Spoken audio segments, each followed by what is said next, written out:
Grandma Elsie's typewriter. Can you fix it? Katie turned her imploring gaze upon her husband. Neil poked at the rusted keys in silence, his forehead furrowed. It's in pretty bad shape, Katie. It's all I have left. Katie squeezed her dusty hands into fists. They took everything else. Her grandmother, Elisheba Washington, had passed away 6 months ago. No will had come to light, and there were disputes over taxes owed. After the lawyers were done, despite the value of the rambling house and the 20 acres of grape arbors, gardens, and fruit trees, all that was left to Katie was Grandma Elsie's old, rusted typewriter. Water taxes owed, the head of the town's attorneys told her. 20 acres worth. Couldn't be helped. He gave her an oily smile. Be glad there was no will. You would have been on the hook. Katie shook her head in disbelief. Water taxes? On land with no pipes? It was no secret that Grandma Elsie had been thorough. Katie had seen the receipts marked taxes paid when she'd gotten old enough to do her grandmother's taxes. There had been water and garbage taxes on the house, but never on the land. Still, the town produced records of non-payment going back 20 years, and the only receipts she found were for the land taxes. A twinge of suspicion shot through her gut. With her parents gone and a teacher's salary between her and Neil, she had no money to fight them. She swallowed her pride in her suspicions and allowed Neil to lead her back to the car. But at least she had the typewriter and the memories. Many summers had been spent playing in the yard while Grandma typed out her pulp stories. Whether it be adventures in the jungle or space people from Jupiter, those keys kept moving and supplemented Grandpa's pension payments. Katie, dear. Grandma Elsie dragged on her homemade cigarette pinched in a makeshift hairpin holder. Writing stories is the most exquisite escape ever invented. Whenever this world gets weary, I create another where anything can happen. She sipped from her brandy-laced tea and fixed her hazel eyes on Katie. Creativity is power.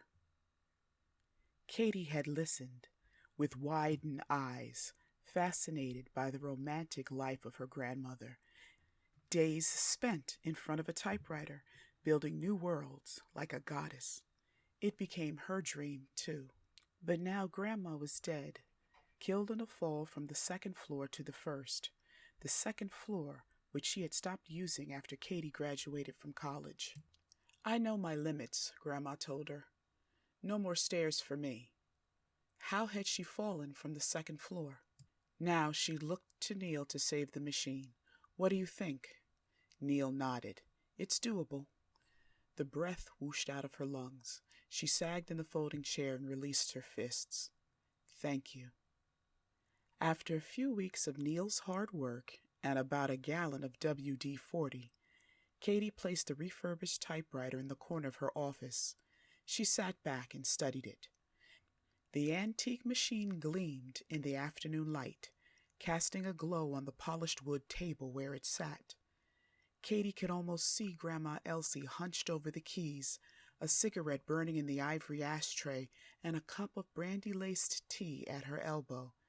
Katie pressed her hands together, glad to have this part of her grandma back.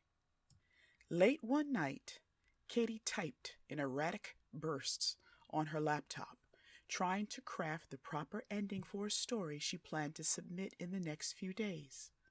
The crickets chirped outside the open window, and the hot summer breeze kept her reaching for her cup of hot tea, laced with brandy. Though it seemed counterintuitive, the hot tea actually cooled her down. She took a break to listen to the sounds of the summer night and heard the tip-tap of the typewriter's keys behind her. Thinking Neil had crept in to play a trick on her, she turned around with a half-smile on her face, prepared to playfully scold him for disturbing her writing time. No one was there. A slight chill brushed the nape of her neck and she wriggled her shoulders. She'd set up one of those fringed floor lamps next to the table, and the typewriter shimmered in the glow of the pink bulb. Katie blinked her eyes and the shimmer disappeared. Shrugging, she turned back to her computer and adjusted the brightness so her eyes wouldn't play tricks on her again. With a sigh, she reread the detective's reveal scene and backspaced over her words, deleting them. She placed her fingers on the keyboard and began again. She had just gotten to the final words when tap, tap, tap of the typewriter made her whip her head around. "Grandma?" The word slipped out before she could stop it. Katie stared at the now quiet typewriter. Her heart pounded in her chest and her face grew hot with excitement. Her grandmother had always said she'd poured her heart and soul into the stubborn machine. Katie smoothed her hands over her skirt, the denim surprisingly cool. She pulled a sheet of paper from the printer tray and held it between her fingers. Though the office was warm, her arms were ridged with goosebumps. The chair creaked when she got up and walked over to the typewriter. Katie hesitated for a moment. Was she ready for this? In one determined movement, she fed the paper behind the tarnished metal guide and turned the roller. After ensuring the paper was aligned correctly, she went back to her laptop and sat with her back to the machine and waited. When the tapping began again, she didn't turn around. Instead, she counted her breaths, forcing herself to remain still so as not to startle the typist. Even after the typing stopped, she sat motionless for another few minutes. Finally, she squeezed her hands into fists, released them, and got up to retrieve the paper. On the paper, it read, 6 feet under wasn't deep enough. The end.